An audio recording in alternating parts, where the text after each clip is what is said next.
Houston's mayor taking a stand right now against the president's policy on immigration, the one that separates undocumented parents from their children at the border. He and several other mayors have written a letter now to federal leaders, and they are demanding change on this.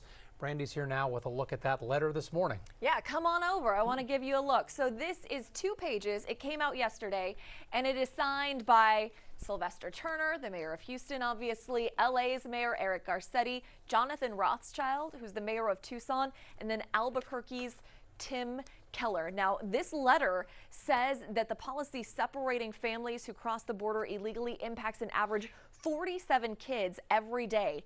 The mayor's right, such a policy is cruel. It is morally reprehensible. It is not appropriate use of taxpayer resources, and it is utterly inconsistent with our values of decency and compassion, with our basic humanity. They also call the policy flawed and ineffective.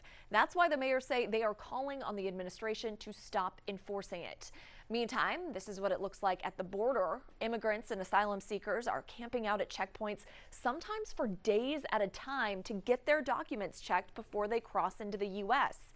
The Trump administration has warned there is a zero tolerance policy for those who skip that process.